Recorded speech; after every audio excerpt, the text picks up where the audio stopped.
All right. So the topic for today's discussion is who wrote Brahma-Samhita. This has been a topic that I kind of been wanting to do for a long time. And seeing as in the interview with Garuda Prabhu a few days ago regarding book changes, the topic of the Brahma-Samhita and the confusion surrounding who wrote it, well, that came up in the interview. So I thought we'll just this isn't going to be a very long video. So, Giri, you and I will discuss that. We've got quite a few pictures here. Request everyone to please bear with. It's hard for me to see the controls on the screen, so it might get a little confusing there. But we've got some pictures which will help our viewers to understand the final conclusion of who wrote the Brahma-Samhita and also why there is a confusion as to who wrote the Brahma-Samhita. So let me just put this first picture of Brahma-Samhita up here. This is a 1933-1934 edition of the Brahma-Samhita. And this one's been rebound in a hardcover, or it was a hardcover at the time, but the majority of the books, the majority of the Brahma-Samhitas published at the time had this picture, but a little smaller than this picture of Bhaktisiddhanta on the cover. So here reads Sri Brahma-Samhita, and underneath Bhaktisiddhanta's picture it says Siddhanta Saraswati. Okay? Now, inside, bear with a minute. I got these small things, I can't hardly see them. These little dots. Okay, so inside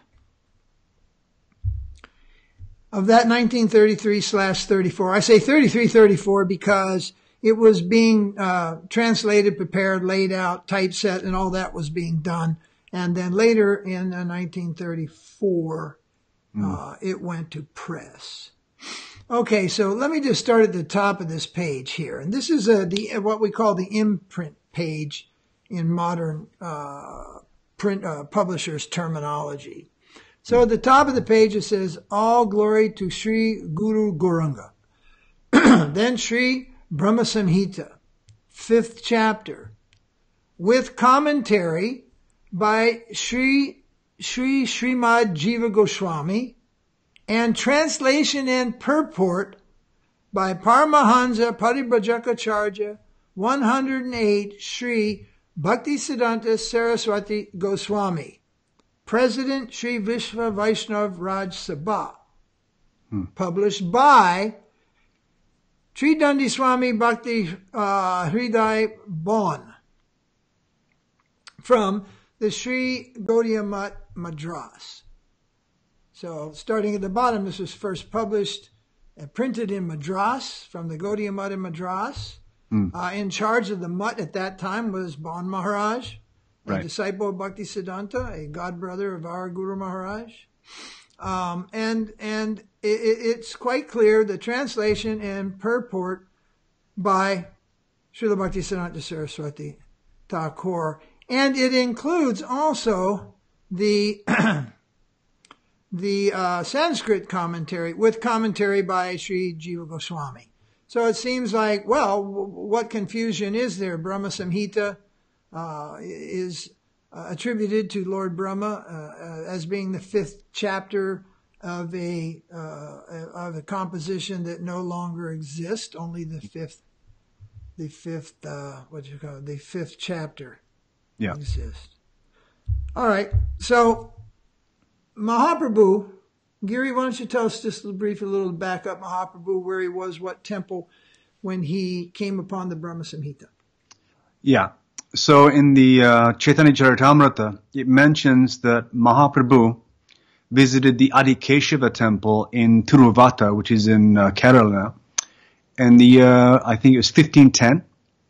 And it was there at the Adikeshava temple that he came across 2 books. One was the Brahma-Samhita, and the other one was Bilvamangal Thakur's Krishna Karanamrita. Oh, so wait, no. Krishna Karanamrita was when he was in Pandavpur at the Vittal temple. That's where he collected Bilvamangala's Krishna Karanamrita. Right. Yeah.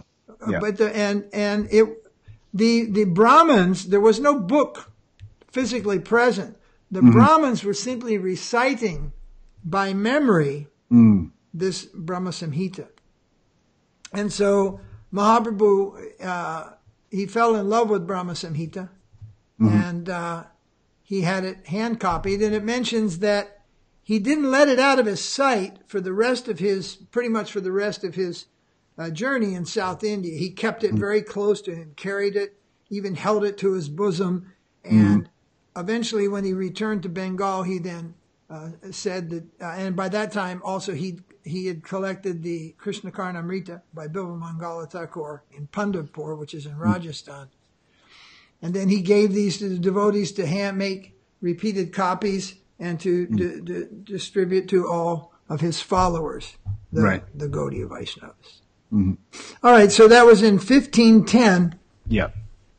All right, so then years later, we have Jiva Goswami writing a Sanskrit commentary. Now, I have something here I'll put on the screen here. Yeah, if you can see that. I'll just move this over a little bit to the center here.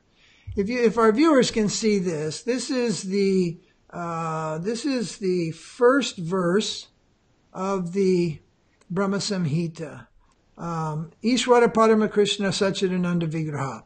That's the Sanskrit, basically verse there at the top. And then there's a straight line below that. And then what begins below that is Jiva Goswami's Mangalacharna, his prayers and obeisances before he actually begins his work of commentary. Now, the way these books were laid out almost 90 years ago, or 86 years ago, the Brahma-Samhita was this one that we're looking at on the screen, was laid out. They did things quite differently back then. Now there's a book called The Element of Style, and if you're going to be a book publisher or an editor or anything, you definitely want to read that book because it sets the sort of the Harvard, Oxford accepted standard. Right. Well, books as we know them today have been an evolution over time. And if you've ever gone into a library and looked at books published back in the 1800s, what to speak of, the late 1700s, you'll find that they are very, very different. And like how we footnote things sometimes at the end of a chapter or maybe at the bottom of a page, they had this way of printing little snippets in the margin, in little small print in little squares, and gradually that faded away, and that was no longer the standard. So very peculiar way. So in this page we're looking at, and then you see a English translation. Well, if you refer to the imprint page, it says translation and commentary by Bhaktisiddhanta. So we're saying who wrote the Brahma-Samhita, because there is a massive popular misunderstanding. So let me just summarize. Bhaktisiddhanta did not write the translations, and he did not write either the translations to the verses or the translations to the purports of the Brahma-Samhita. When reading those English translations and purports, you heard this so often. Wow, the language of Bhaktisiddhanta was so high. His English was so high. It's so amazing.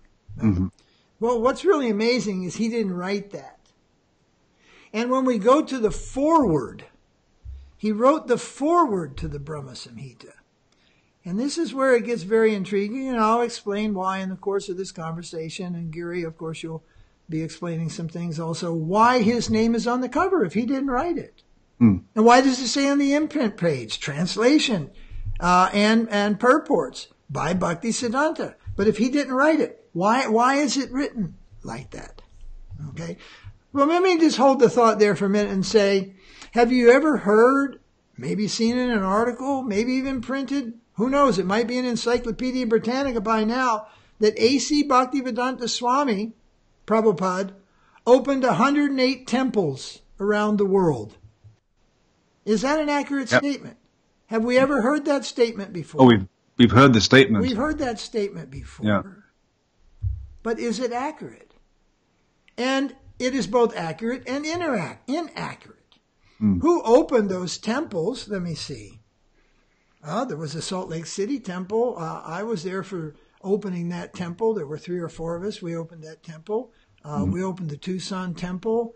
There were so many temples that were opened. In fact, even of those 108 that are attributed to Srila Prabhupada, what to speak of personally opened them, he didn't even have the opportunity to visit all of them. Right. So why is it said that he opened 108 temples? I mean, everybody, whether you're a skeptic about what I'm saying about Brahma-Samhita or not, everybody has to admit, hands down, we all say Prabhupada opened 108, or whatever the number is, accurate number is.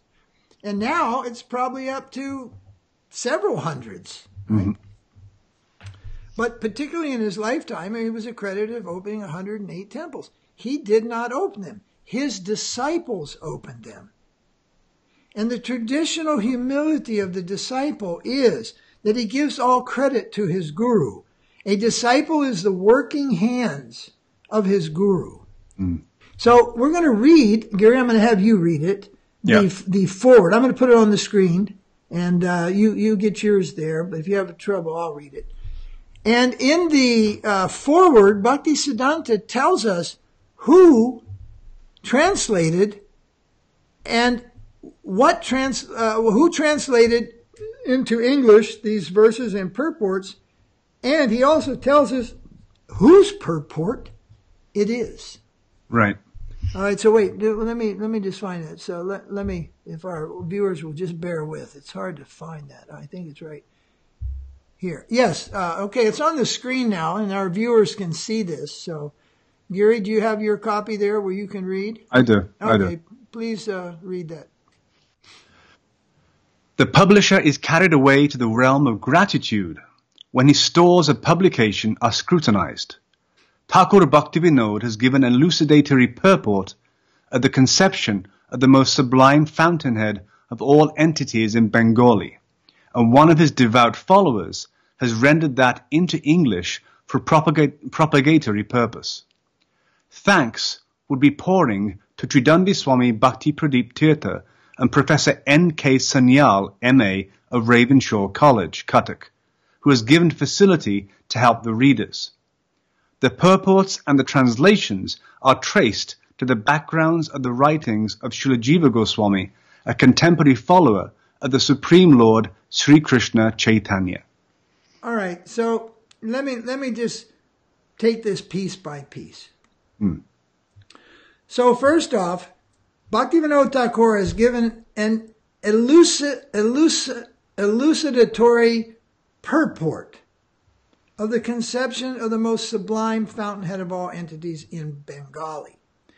So Bhaktivinoda Thakura has written a commentary to Jiva Goswami's Sanskrit commentary.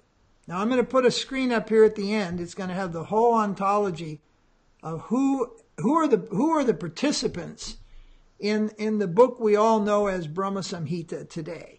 And there have been Gaudiya Mutt editions, BBT editions, and editions by Chaitanya Saraswat Mutt are 3 that I'm aware of.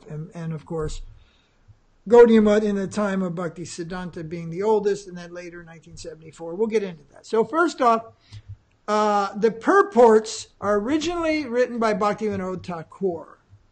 And these are purports to the purports written in Sanskrit by Jiva Goswami. Then he says, and one of his devout followers has rendered that into English for propagatory purposes. Well, I can remember, you were recalling, Gary, where you remember a conversation, email exchange going on some years ago. And a BBT editor, the same BBT editor who has created a lot of frustration by over-editing Prabhupada's original books today, as we speak. This same editor, he argued that, yes, this is yet but further proof that Bhaktisiddhanta is the one who rendered this into English. And from this statement, and one of his devout followers has rendered that into English. So I beg to differ with this particular BBT editor and request you please show me even one place where Bhaktisiddhanta engages in self-glorification, where he would refer to himself as a devout follower. So that's not. He's not speaking about himself.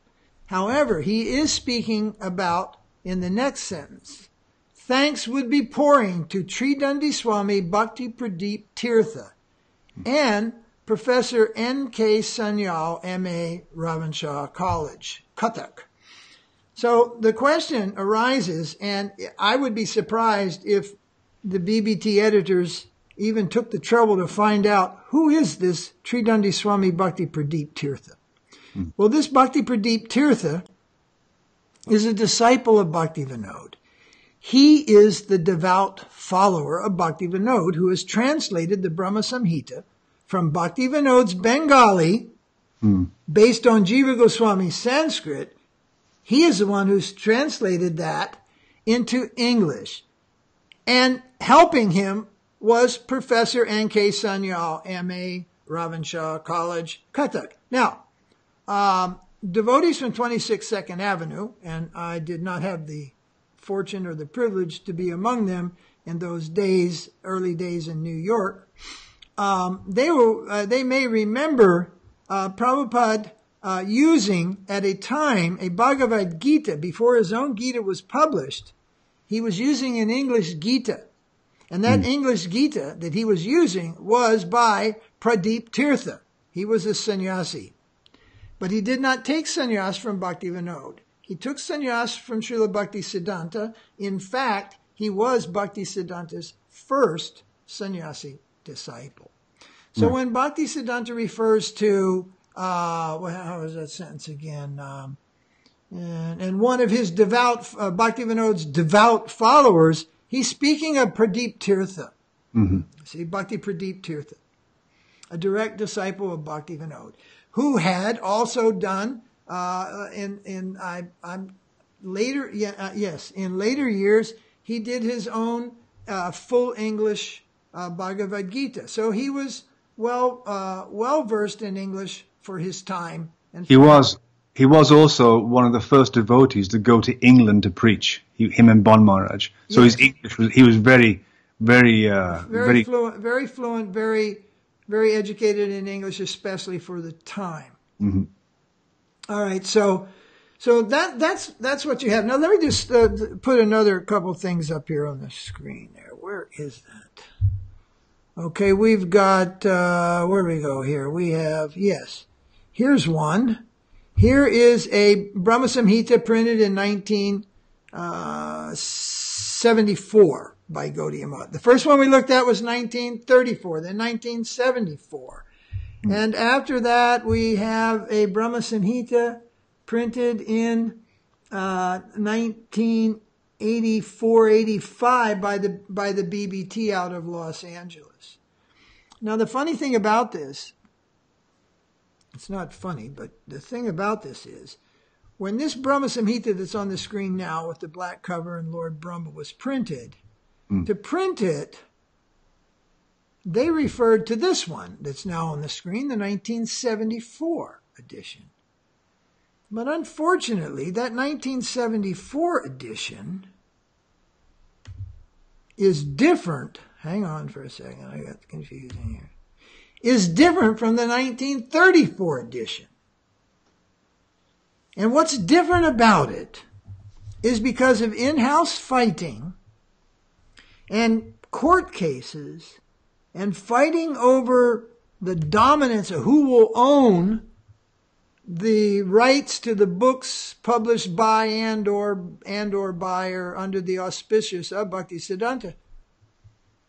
they changed the books, and they from the forward of Bhaktisiddhanta, they took out the credits to who had actually done this work.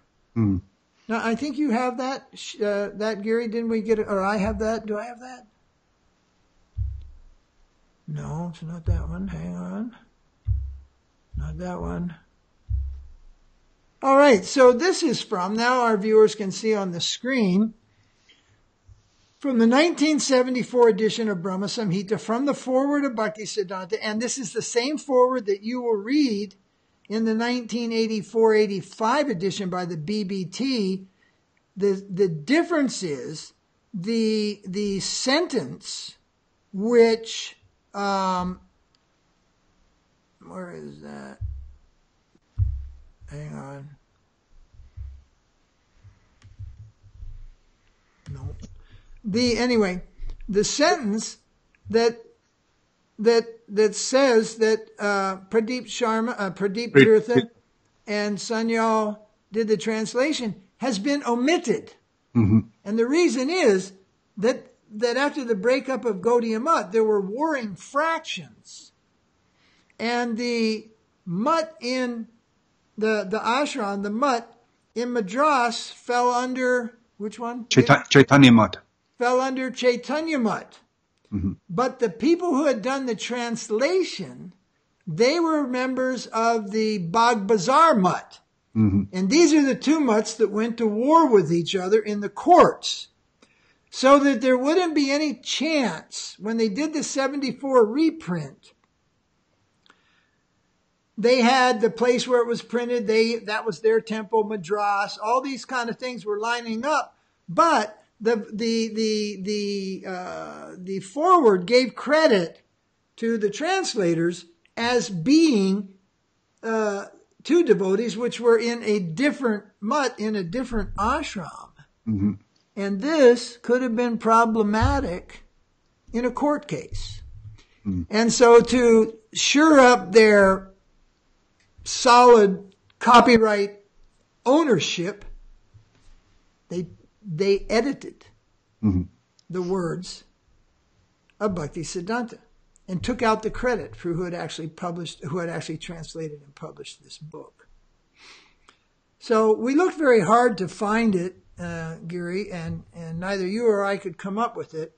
Mm. But for years and years, there was a Prabhupada said, and maybe some other viewer, older devotee that might be viewing this, may remember this, that Prabhupada made a criticism, an offhand criticism, whether it was ever recorded. Apparently we're not able to find it, but anyone who thinks everything His Divine Grace ever said was recorded is sadly mistaken.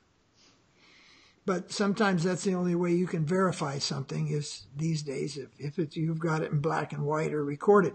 Anyway, I think there are others who may remember this statement that Prabhupada said, after my Guru Maharaj, they changed the Brahma-Samhita. Mm. So I went and I looked at that Gaudiya Mutt 1974 edition. I looked word for word, purport, word for word translation. I crawled through that thing literally like an editor does, word for word, and nothing had changed. Absolutely nothing had changed. And I was thinking, well, Prabhupada said that they changed it. Mm. And then when I finally read the forward, compared the forwards, it's like, oh, there it is. They took out the credits. It's kind of like years ago there was a book published in Europe about book distribution in the Hare Krishna movement, in ISKCON. There couldn't be a more revered service than book distribution. So they told the history of book distribution, but they left out the name of Tripurari Maharaj, who Prabhupada said was the incarnation of book distribution. Right. He received such a high praise from Srila Prabhupada for his service in book distribution, but because he was no longer a card-carrying member of ISKCON, when they wrote the history of book distribution, so as not to unnecessarily inspire someone and give credit to somebody else, they took his name out. Right. So very undignified. Mm-hmm. And so we see the same thing when the motive is ownership, proprietorship, my team, your team, my society, your society. Then we find ourselves doing very unscrupulous and undignified things. And they're actually quite unnecessary. They're quite unnecessary.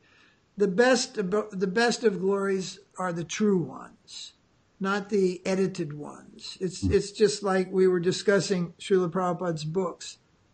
They were perfect as they were. Look what they invoked. 5,000 devotees surrendering to the call of Mahaprabhu, opening on behalf of their spiritual master over 100 temples around the world. If it's not broke, why fix it?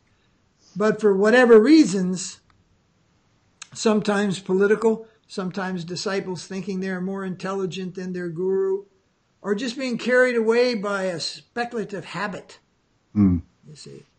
So let me put this, you don't have this one. I'll put this this last one up here on the screen. Now this is called the Ontology of Sri Brahma-Samhita. So, 1, Brahma-Samhita, attributed to Lord Brahma as the 5th chapter of a greater thesis containing 100 chapters, although 100 chapters, nobody knows, only 5th chapter survived.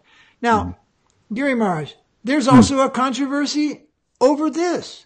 Did Lord Brahma actually present this Brahma-Samhita? What is the proof of it? Well, the proof of it for us is Mahaprabhu accepted it. Mahaprabhu accepted that this is authored or penned or spoken by Lord Brahma. Now, what is the controversy? Well, can you tell us a little bit about that? What the people say about that? What the opposition to Gaudiya Mat and Gaudiya Vaishnavism says about Brahma-Samhita?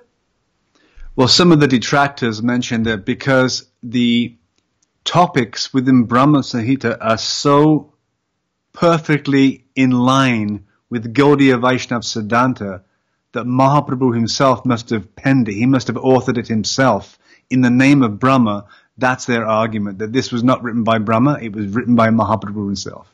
Modern scholars would call that pious fraud. Exactly. Okay. So what is Bhaktivinoda's response? This isn't anything new. This has been around for centuries. What is Bhaktivinoda's response to that? Well, Bhaktivinoda Thakura, he wrote a very short introduction in 1897 to his commentary. And in that commentary, he says, what more can I say? At least I may say that if this scripture is reckoned as one of the most ancient scriptures, then it is an unprecedented and truly authoritative source of the teachings of Krishna Bhakti. Devotion for the Supreme Lord Krishna. Again, if it is suggested that this scripture was not originally found in this province, so it was actually authored by Sri Chaitanya Mahaprabhu, what could be more happy for us? By obtaining any work of Siddhanta written by Sri Mahaprabhu, no trace of doubt can ever remain in the world of Vaishnava thought. However one may consider it, this holy book, Sri Brahma-Samhita, is worshipable to every devotee. Yes, and then there were further supports given that this is mentioned by, I believe it's by Kavi Karnapur. Kavi Karnapur. And Chaitanya Charitamrita itself. Right. Yes. So, but Bhaktivinoda is saying, well, what better news could there be than that? Previously, we thought we only had the Shikshastakam. Right. Now you're telling us we have the whole Brahma-Samhita, and this is written by Mahaprabhu. This is absolutely wonderful.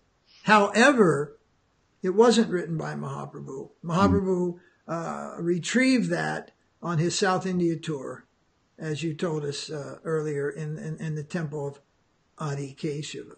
So let me go back to that. I'll put this up on the screen again so our viewers see that. So the first thing is attributed to Lord Brahma. It is the 5th chapter. Then what we have, Brahma-Samhita, Sanskrit commentary by Jiva Goswami. We showed some of the Sanskrit and whatnot. let me see if, let me take that off for a second, and here it is, Jiva 2. This is, in the 1934 edition, this is the top, our viewers can see the top 3 verses at the top of the screen are continuation of the Mangalacharna, and then the large Sanskrit paragraph, this is Jiva Goswami's purport, and that purport there in English at the bottom under the Sanskrit, it says purport, Krishna is the exalted supreme entity, etc., etc. This is the English translation of Bhaktivinoda's purport to Jiva Goswami's purport. You see. All right, so let me take that. Where is that again? These buttons are so small. Okay, there it is. All right, so we're back to this again. So then we have the Brahma-Samhita commentary. No need of translation. He's writing it in Sanskrit. So he's not translating the verse. He's just giving the verse in Sanskrit, and then he's writing a Sanskrit commentary.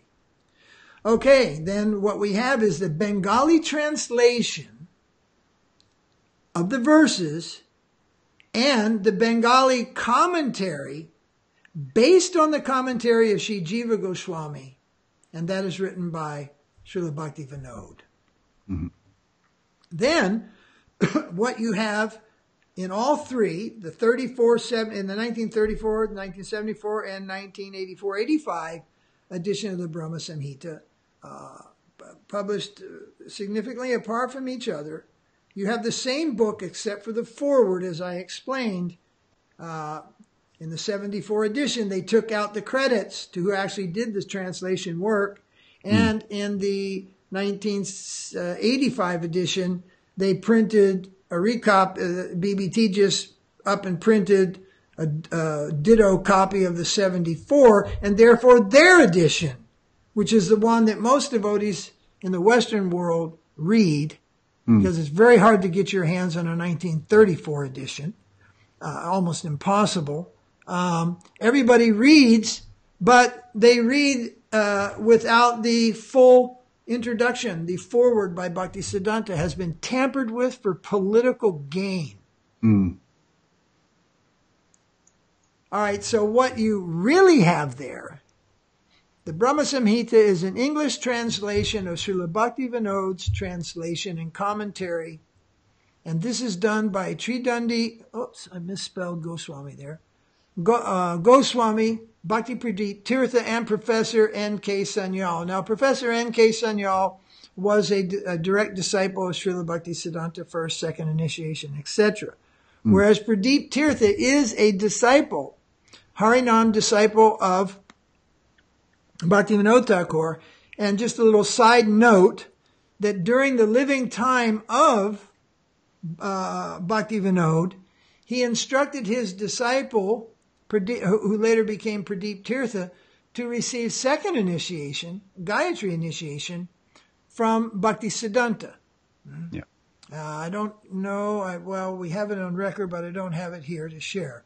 But, and that's quite unique when someone wants to challenge the authority of Bhaktisiddhanta in relation to giving Diksha and representing Bhaktivinoda. Well, they overlook the fact that when Bhaktivinoda was living, he authorized his disciple to take second initiation from Bhaktisiddhanta. That whole thing is mentioned in an interview with Tirtha Maharaj, Bhakti Pradeep Tirtha Maharaj, in Saraswati Jayashri. So in his own words, he's telling that story. Yes, yes. And then he later, Bhakti Pradeep Tirtha Maharaj, took sannyas from Bhaktisiddhanta also. So, listeners, viewers, this is not to be confused. There have been many tirthas in the history of the Parampara. There have been quite a few tirthas, and this is not to be confused with Bhakti-Vilas Tirtha. Bhakti-Vilas Tirtha, who is and was in charge of the Yogapeeth Center, and thus also the center in Madras, in modern-day Chennai, and who was also involved with editing out the statements of Bhaktisiddhanta. So you can see what happens when you start mucking around with what the Guru is given, and he passes from this world, and for what disciples will say are very valid reasons, they start mucking around with the translations and editing, and then they're afraid to give credit to a senior disciple of Prabhupada because he's no longer in their institution. So they edit him out of the whole history of book distribution. And it's not that these are the only two things that have ever happened. Many things have happened. Many things have happened. And many people and devotees have just been attempted to edit them out of the legacy of Srila Prabhupada. All right, and then at the bottom of the screen where our readers are reading there is, let me see. I can't, this thing, hang on. What the heck, this thing won't move. There it is. Brahma-Samhita, forward by Bhaktisiddhanta is the last part there, and the ontology. So there you have the answer to who wrote the Brahma-Samhita. Lord Brahma wrote it originally. Jiva Goswami wrote a Sanskrit commentary. Bhaktivinoda translated the Sanskrit verses and the Sanskrit commentary of Jiva Goswami into Bengali. And then under the guidance and instruction of Srila Bhaktisiddhanta, Bhakti Pradeep Tirtha and Professor Sanyal, they translated Bhaktivinoda's Bengali translations, both verse and purport, into English. So when you say, wow, Bhaktisiddhanta's language was so high, you're actually talking about Pradeep Tirtha and Professor Sanyal. You're not talking There was one point I wanted to bring up, Guru Maharaj. Please. Is that in 1980, 4 years before the BBT published the Brahma-Samhita, a certain BBT trustee came to Srila Sridhara and asked him about the Brahma-Samhita, said they were going to publish Brahma-Samhita with the purports, English purports of Bhaktisiddhanta. And Sridhara said, my Guru Maharaj never wrote purports to in English to Brahma-Samhita. He was in Madras at the time of 1934. Yeah, and he was there. He was very familiar with that. Yeah, he was very familiar with that. So we won't tell the back end of that story, what happened after that. But such a, it's like, and so they had this book, and they had a statement also from Srila Prabhupada. And what devotees fail to recognize is Prabhupada was basically, in terms of joining the mutt, he was a bhakta, and he did, after he was initiated, he didn't live in the mutt. And, they just have a hard time understanding that there was maybe something that Prabhupada didn't know or, wasn't aware of. Aware of. This is where we get into the messianic cult of A.C. Bhaktivedanta Swami Prabhupada. He must have obviously known everything, you see. And it's like devotees don't even want to go there, as if knowing everything was a qualification for love of God. It's as if morality, the gopis' morality, if the gopis' morality was any type of a qualification, well, they wouldn't be who they are. You see, they were ready. They were ready to transcend the morality to please Krishna. What would be looked at as immoral behavior to please Krishna. They were also willing to go to hell to satisfy Krishna, to relieve Krishna. That if there's any trouble to Krishna, a headache, we will gladly offer our foot dust. And Uddhava said, "You're not afraid of going to hell?" And they said, "Let us go to hell. Let us go to hell thousands of times. But Krishna's headache must be cured." So when all this was done by Pradeep Sharma, and this was Pradeep Tirtha. I don't know why I keep mentioning that name. I know somebody named Pradeep Sharma, that's why. But by Pradeep Tirtha Maharaj, and by Sanyal. And then Ban Maharaj, as the senior publisher, the person first in charge of the mutt there, they did all this on behalf of Bhaktisiddhanta, and they put on the cover Saraswati, Siddhanta Saraswati on the cover.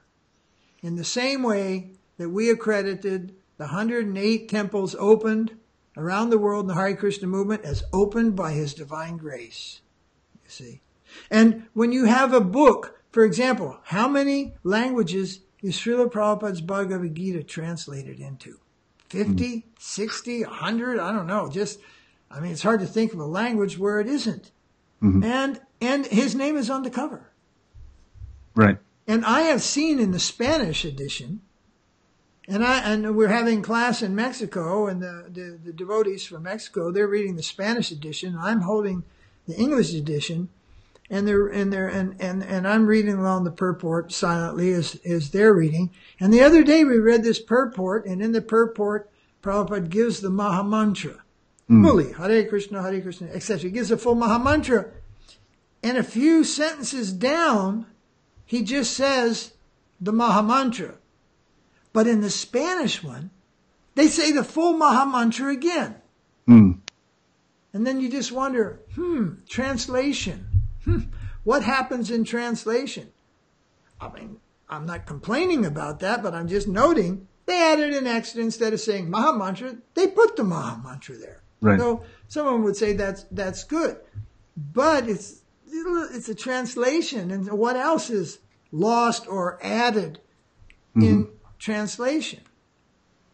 But they don't say on the cover of the book, Bhagavad Gita as it is, translated by whoever it was, Hridayananda Maharaj or whoever translated Spanish BBT or something. They just put Prabhupada's name there. Right.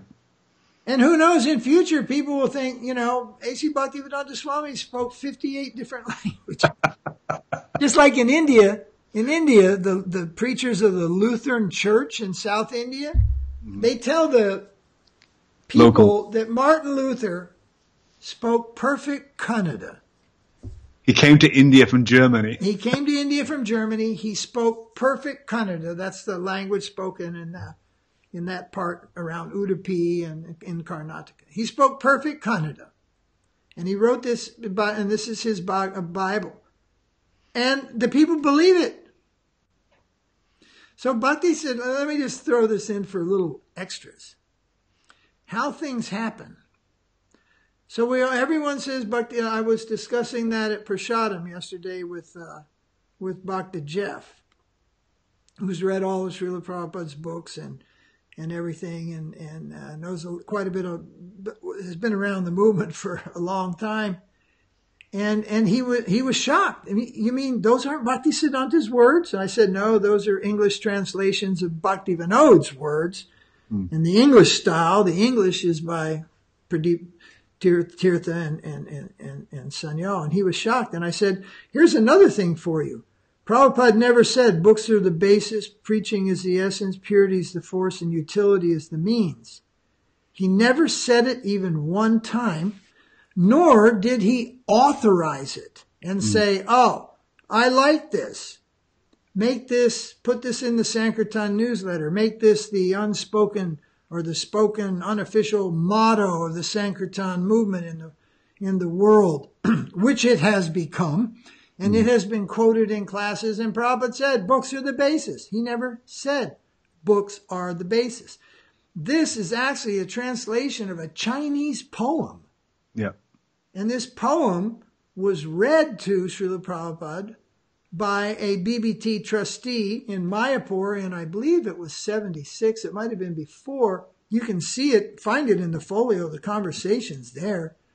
Tamal Krishna Maharaj says, oh, such and such Maharaj wants to read you a translation of a Chinese poem. And he read that, and Prabhupada said, that's it. That's it. Nothing else. Didn't say liked it. Didn't say did like it. He just said, And the conversation went on to other things. You can find this in the folio. Just look up those 4 books are the basis, purity is the force, preaching is the essence. You'll find that conversation.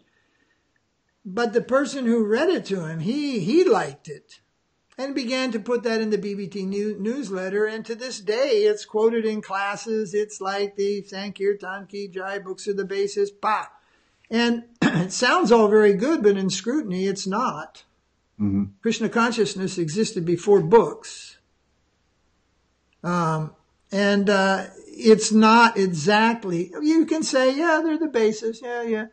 But ultimately, it's not. In the books, you'll find out that Shraddha and Saranagati are the basis of Krishna Bhakti.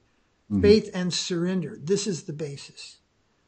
And we could discuss the other points also. So they're vaguely accurate, but under the microscope, they miss the mark. Mm-hmm. And they're not spoken. But the point is, he never said that. Yet, how many devotees there are who think that he did. How many Western devotees think that that's the language of Bhaktisiddhanta. And all this is due to one particular defect in the West, not paying attention to the history of our sampradaya. Recently, a prominent acharya, someone sent me a video clip, and the prominent acharya said, I don't know anything about Gaudiya Math. And I said, let me translate that for you. I don't know anything about our parampara. If you don't know about Gaudiya Math, then you are doomed to make so many mistakes, some not so important, and others critically important to your progress in Krishna consciousness. Mm-hmm. And especially critically for being free from this concept of society consciousness and this messianic cult, which is developed in the name of the Sankirtan movement. And if there is a Messiah in the Sankirtan movement, that's Chaitanya Mahaprabhu. So anyway. All right, so there's some information about Brahma-Samhita, and we're kind of leaving that. You can see this little Christmas wreath behind. I'm staying in as a guest with some friends here in Vermont for a few days. And they rather like this pagan practice of decorating the house with Christmas trees and everything. I could show you the Christmas tree too, but where is it? Oh, there it is. Someone says, "Isn't that Christian?" I said, "No, that's a completely pagan practice from Europe." All right, so this is going to lead into our next Krishna talk. Let's talk in a couple days, maybe around next weekend. We're going to have a video, and it's going to be a Christmas special, and we are going to discuss the origins of monotheism. All right, so until next week, just before Christmas, we'll say Haribol to everyone. Giri, anything you want to add before we Not close? at all. Thank you. We went a little longer than we expected, but it's always fun talking with you, Giri. Hare Krishna.